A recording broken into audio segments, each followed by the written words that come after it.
Olá pessoal, professor Michael Oliveira, e hoje nós iremos iniciar a nossa aula trazendo um conteúdo importantíssimo e um dos conteúdos prediletos, principalmente para quem trabalha em câmaras de vereadores em municípios de menor porte, médio e pequeno porte, que são as nossas queridas contratações diretas. Novamente passando para vocês todo o nosso curso, nós teremos 2 tópicos com conteúdo teórico e logo mais a gente parte para a aplicação prática da execução do que a gente aprendeu. Então a gente vai ver a teoria agora, certo?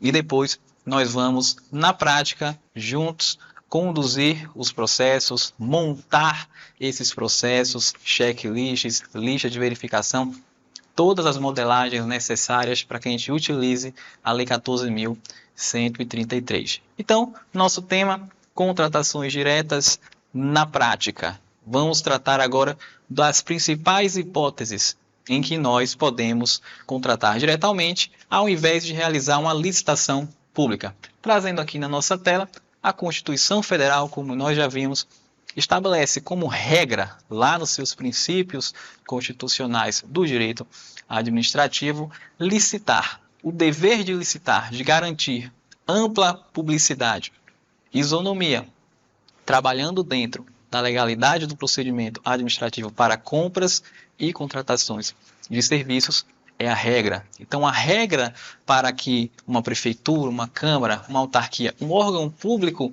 ele compre, ele contrate serviços, adquira produtos, é realizar o procedimento denominado licitação pública.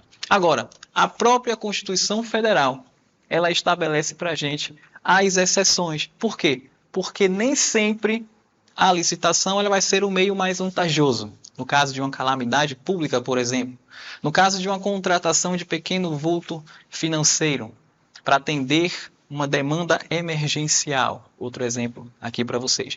Então, não é vantajoso você abrir um procedimento licitatório com todas as suas fases de estimativa de preços, de planejamento, de publicação de edital, de período de tempo que nós vamos ter que aguardar entre a publicação desse instrumento editalício e a realização do certame licitatório. Nem sempre esse método colocado constitucionalmente e agora pela nova Lei de Licitações e Contratos, que já vinha também pela 866, vai ser mais adequado para atender a necessidade do público. Acima de tudo, as contratações públicas devem atender à demanda da população. Então, nem sempre lançar um pregão, uma concorrência, será mais vantajoso, terá mais efetividade do que contratar diretamente.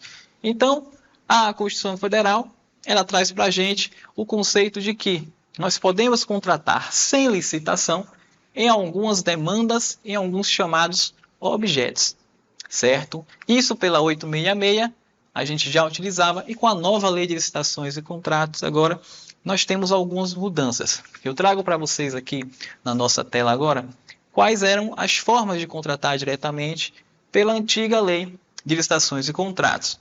Lá no artigo 24, nós tínhamos as hipóteses de dispensa de licitação. No artigo 25, nós tínhamos as hipóteses de inegibilidade de licitação. Já já a gente vai detalhar isso. E essa numeração de artigos agora, ela mudou drasticamente. Ou seja, a 14.133, os artigos que tratam sobre inegibilidade de licitação é o artigo 74 para frente. E sobre dispensa de licitação, o artigo 75.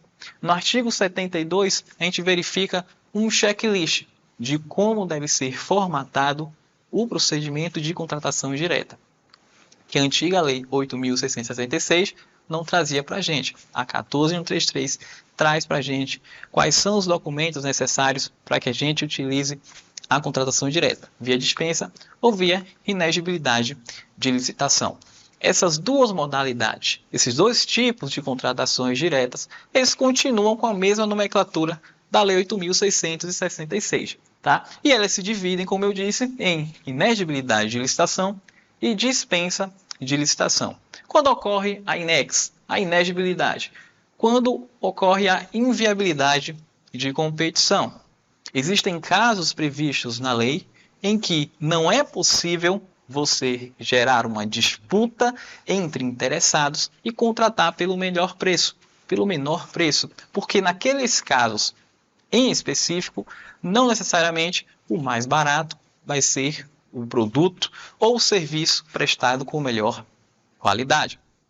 É o caso da contratação de advogados, serviços de contabilidade, consultorias, assessorias tributárias, contratações de pareceristas, dentre outros diversos exemplos que a gente vai discorrer durante o nosso curso de contratação direta aqui com vocês, tá? Então, INEX, quando é inviável a competição, você não pode simplesmente lançar um edital e dizer que vai contratar o melhor palestrante, o melhor advogado, pelo menor preço, por quem ofertar o menor preço. A própria Constituição, a própria Lei de Licitações e Contratos diz que ele deve ser contratado diretamente. Já no caso da dispensa de licitação, como a gente vê aqui, a administração pública ela tem uma autorização para não licitar, ou seja, o poder discricionário do ordenador de despesa.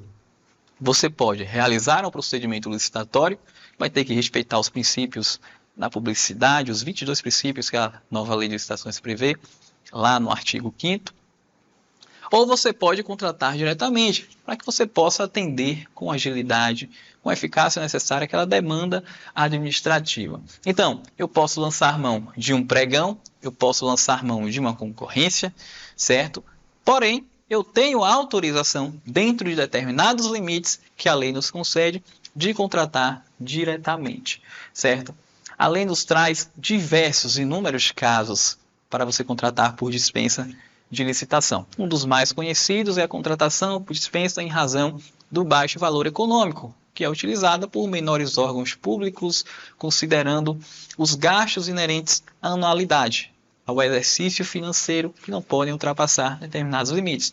Essa previsão está lá no artigo 75, incisos 1 e 2. Logo mais vamos detalhar como se contrata diretamente pela administração pública. Tá? Então, nessa possibilidade de dispensa, o administrador ele traz para a gente diversas hipóteses que a gente pode licitar ou simplesmente contratar aquela empresa, aquele fornecedor, aquele prestador de serviço diretamente. Nós vamos agora detalhar quais são as hipóteses de inegibilidade quando a competição é inviável. Nós não podemos realizar licitação para esses objetos.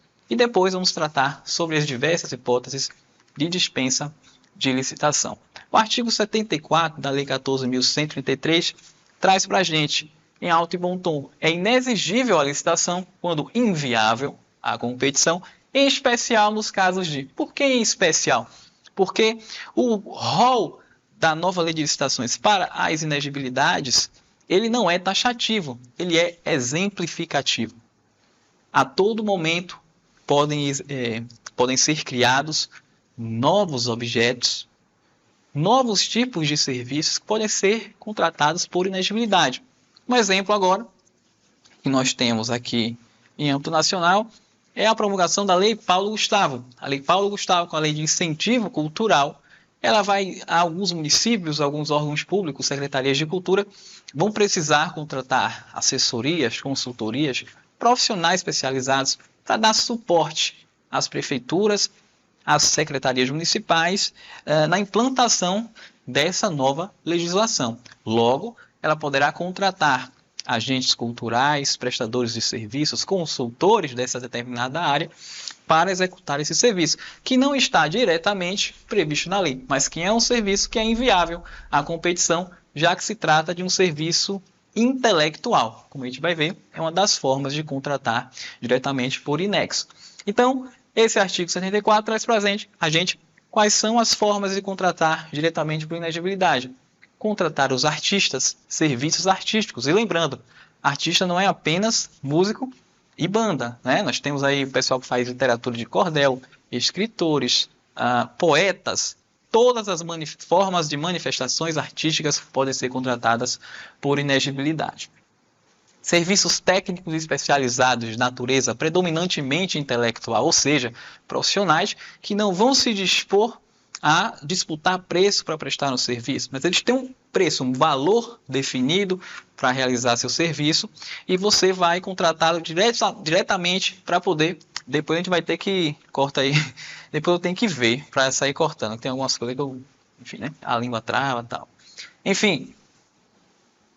Objetos que sejam contratados via credenciamento. Credenciamento que é uma grande oportunidade de beneficiar os micro e pequenos empresários dos menores municípios. O credenciamento traz para a gente hoje, na nova lei de licitações, a oportunidade de contratar não apenas serviço, mas agora também produtos. Nós podemos fazer aquisições via credenciamento.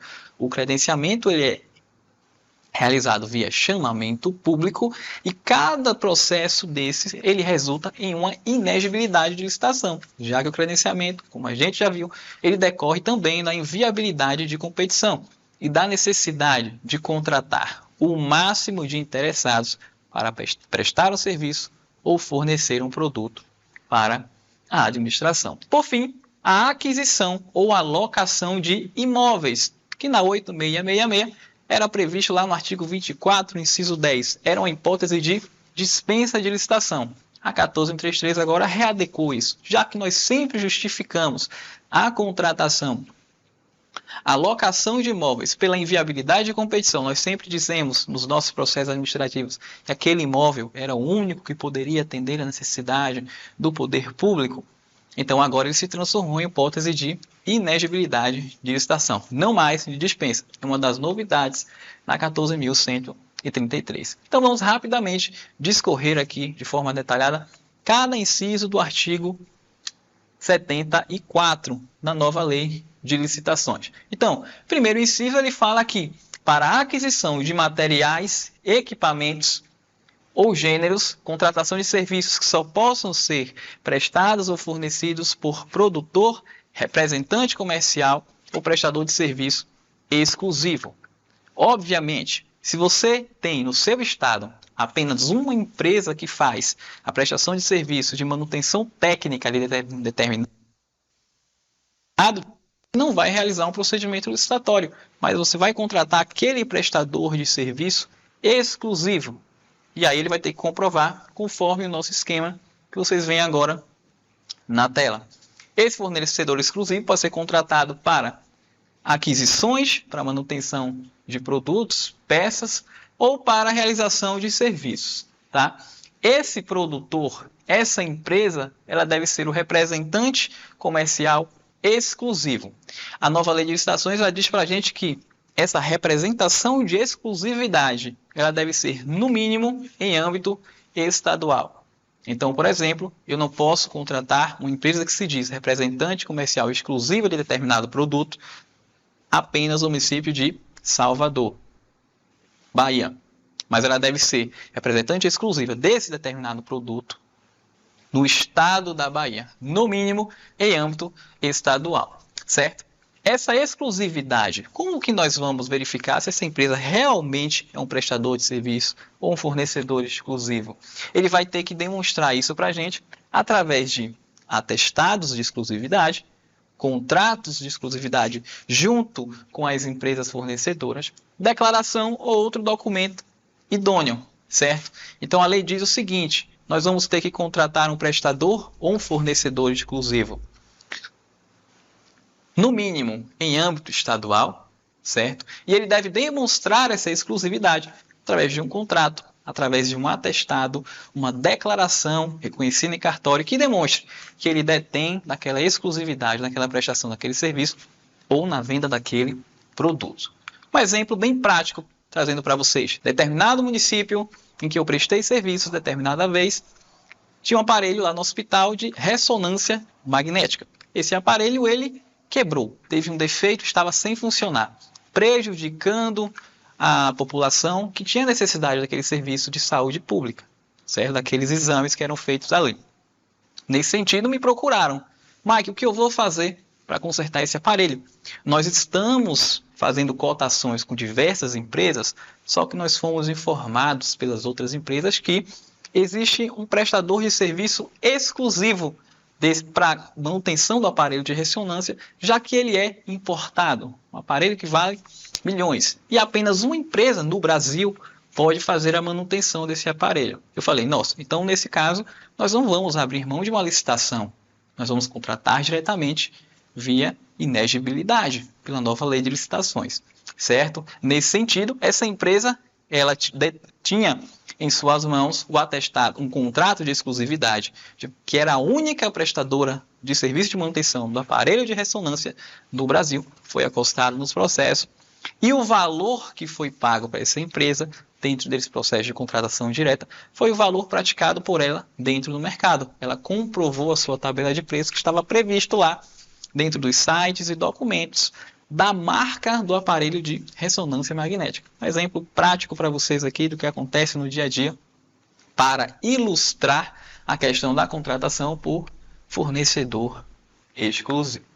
Tá? O segundo inciso do artigo 74, principalmente para quem está no Nordeste, é muito utilizado no mês de junho, no nosso São João, onde a 14.103, assim como a antiga lei de licitações e contratos, ela permitia a contratação de profissionais do setor artístico diretamente ou por meio de empresário exclusivo, desde que consagrado pela crítica especializada ou pela opinião pública. Vamos ver aqui no nosso esqueminha. Esse artista, que eu repito, não é apenas cantor ou banda, qualquer tipo de manifestação artística, seja dança, seja escrita, seja falada, certo?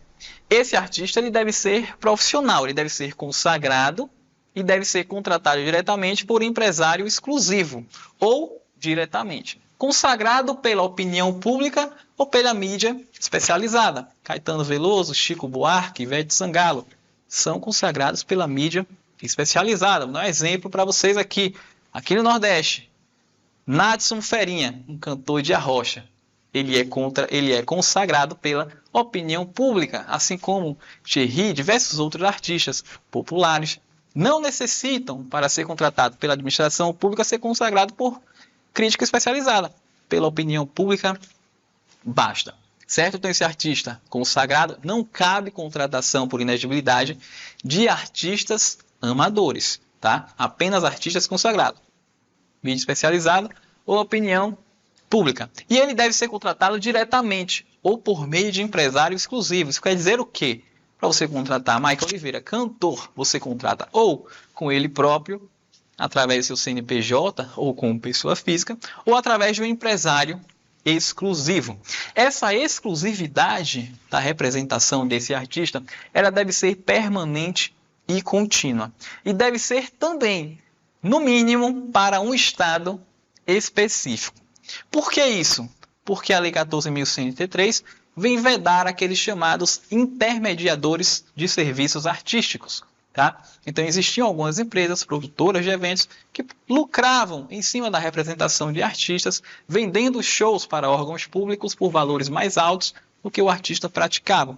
Então, para acabar com isso, já seguindo jurisprudência do TCU, orientações dos tribunais de contas, a Lei 14.103 trouxe no corpo da lei, certo, no artigo 74, que esse empresário exclusivo, ele deve representar esse artista, no mínimo, em âmbito estadual, certo? E essa representatividade tem que ser continuada, ou seja, sem limite de tempo, ou no mínimo um ano. Ele não pode representar esse artista apenas no dia da festa. Nosso exemplo do São João, ele não pode trazer aqui Wesley Safadão e representá-lo apenas no dia 24 de junho. Ele tem que ser o empresário exclusivo do artista durante todo o ano, pelo menos, de forma ininterrupta, certo? Desse jeito, se garante maior economicidade na contratação dos artistas. Nós vamos ver mais à frente, esses artistas eles deverão comprovar, justificar os preços dos seus shows de acordo com contratações similares, semelhantes ou iguais em outros órgãos públicos ou privados. Quando você contrata um determinado cantor, ele tem que te trazer contratos, notas fiscais, publicações, documentos idôneos que comprovem que aquele valor X que ele cobra em seu show é o valor que ele cobra nas outras cidades vizinhas, em outros estados, dentro do valor praticado pelo próprio artista no mercado balizador. Tá? Aí a gente passa para uma das melhores hipóteses de inexigibilidade, que são as contratações de serviços técnicos especializados com natureza predominantemente intelectual, com profissionais ou empresas que detenham da chamada notória especialização. Esse artigo ele mudou um pouco.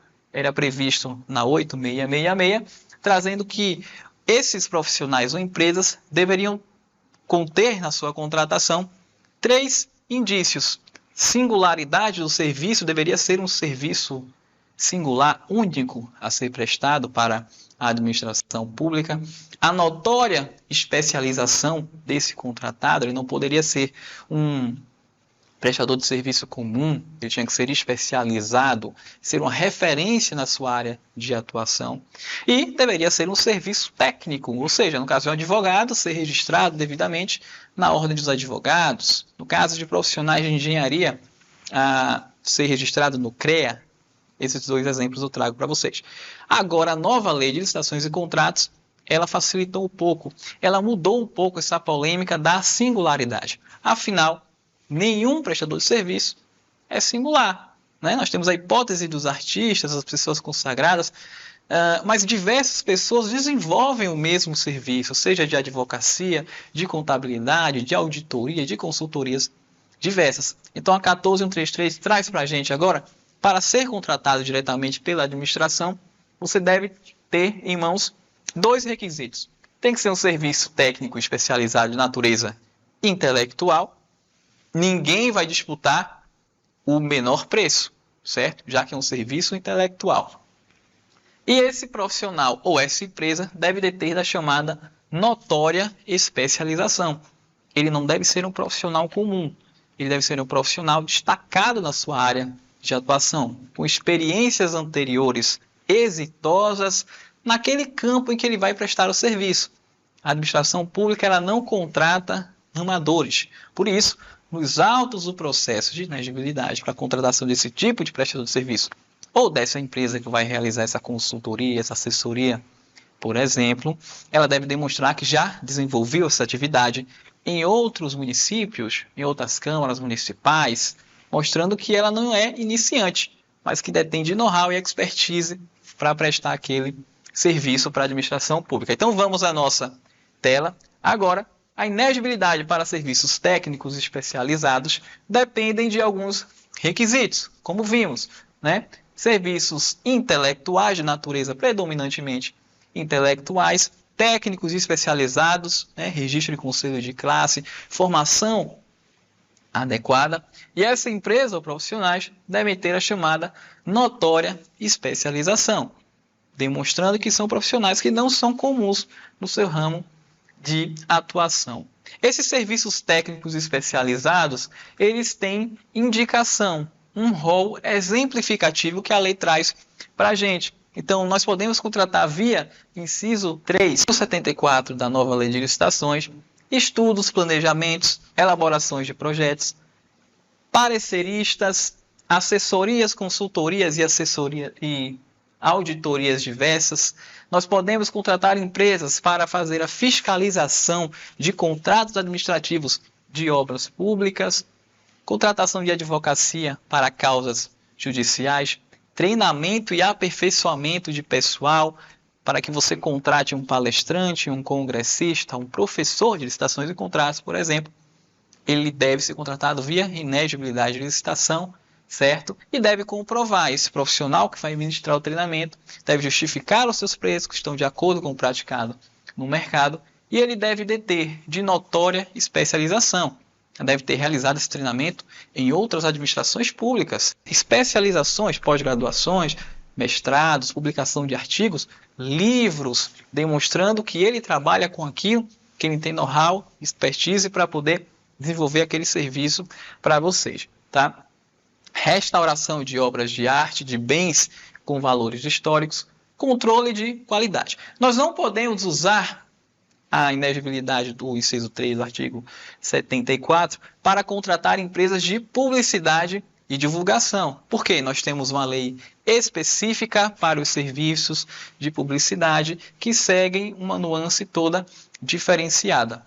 Esses profissionais que ensejam a inegibilidade, eles não podem subcontratar outros profissionais, ou seja, você contrata o professor Michael Oliveira para realizar o serviço de implantação da nova lei de licitações e contratos em seu município. Digamos que No dia da prestação de serviço, da reunião marcada, Mike não vai. Quem vai é outro profissional que a documentação de notória especialização não constava nos autos do processo. Então, isso é vedado pela Lei de Licitações e Contratos. Agora, apenas o profissional que trouxe a sua documentação nos autos da inegibilidade pode prestar aquele serviço. E vamos para o inciso 4º, que fala do credenciamento. Os objetos que possam ou devam ser contratados via credenciamento serão feitos via inegibilidade de licitação, já que o credenciamento ele é baseado na chamada inviabilidade de competição. Credenciamento onde você lança a mão de um edital de chamamento público estabelecendo os critérios. Quais são os serviços que serão prestados, os produtos que serão adquiridos. Com base no seu estudo técnico preliminar, o DFD, no termo de referência, as empresas, os prestadores de serviços ou os fornecedores que tiverem interesse em cumprir com o que você tem no edital de credenciamento, eles irão ser todos contratados, já que como é inviável a competição, você vai contratar todas as pessoas ou fornecedores que tenham interesse em praticar aquele valor de remuneração estipulado no edital do credenciamento. Tá? Então você pode contratar profissionais sem notória especialização via credenciamento. Nós falamos da hipótese dos artistas, né? Artistas consagrados, você contrata por inegibilidade. Artistas não consagrados, chamados artistas locais, podem ser contratados por credenciamento. Você fazendo um catálogo, demonstrando quais são as apresentações musicais que serão necessárias dentro daquela organização pública durante o exercício, durante um ano ou durante um evento, certo? Você vai estipular o horário de apresentação, o dia de apresentação, qual a estrutura mínima necessária para realizar aquele seu show, aquela sua apresentação artística, quanto tempo, aonde, e você vai definir o valor que vai ser praticado. Vai ser R$10.000 para um show de uma banda com até 7 componentes durante 60 minutos no dia tal. Todas as bandas que tiverem interesse vão se registrar, vão se credenciar para prestar aquele serviço naquele valor que foi estipulado pela administração. Uma hipótese que o credenciamento pode ajudar. O credenciamento é muito utilizado para contratação de exames laboratoriais, aquisição de passagens aéreas, aquisição de alimentos, combustíveis, os chamados mercados fluidos. Nesse sentido, o instrumento do credenciamento ele serve para os municípios menores conseguirem agraciar as micro, as médias, as pequenas empresas da sua região, fazendo as aquisições dos seus produtos, dos seus bens, a quem tem interesse em fornecer. Claro que, para que um credenciamento ele tenha sucesso, depende muito de uma boa fase de planejamento daquela contratação. Um bom estudo técnico preliminar, uma boa estimativa de preços feita em acordo com o artigo 23 da nova Lei de Licitações e Contratos, certo? Um bom termo de referência para que você alcance a eficácia necessária para o seu credenciamento. E por fim, a novidade que a lei trouxe foi a mudança, né, da possibilidade de você locar ou comprar imóveis para a administração pública, que era feita por dispensa de licitação, que agora é uma hipótese de inegibilidade de licitação. Vamos à tela. Nós devemos, nesse processo de contratação para locação, compra de bens imóveis, demonstrar que aquele imóvel ele é singular para a administração. É o único imóvel que pode atender a necessidade do poder público. Então, quero alugar uma casa, um prédio comercial no centro da cidade, onde está localizado as maiores empresas, onde tem um fluxo de cidadãos que vão pagar seus impostos, fazer suas compras, ir ao mercado. Então, eu justifico nos autos do meu processo que, por exemplo, o setor de tributos tem que ser naquele prédio, que tem um valor um pouco mais elevado no mercado local, mas que, para o setor tributário, é o local mais adequado para que o cidadão, para que o empresário, ele possa chegar no setor, emitir as suas guias, pagar os seus tributos, resolver as suas demandas administrativas junto à administração tributária do município. Então, demonstrar que aquele imóvel é singular, é o único que pode atender na necessidade da administração, é fundamental nos autos do procedimento de nexo para compra ou locação de imóvel público, tá? Então, esse imóvel, como eu acabei de dizer, vamos aqui para a tela, a inegibilidade, a aquisição ou alocação deve ser demonstrada nos autos, características e localização que condicionem a sua escolha, como eu acabei de dizer. E nós devemos cumprir alguns requisitos. Obviamente que o prefeito, o presidente da Câmara, o presidente da autarquia, o secretário municipal, não vai pagar o valor na locação de imóvel que ele acha que é adequado.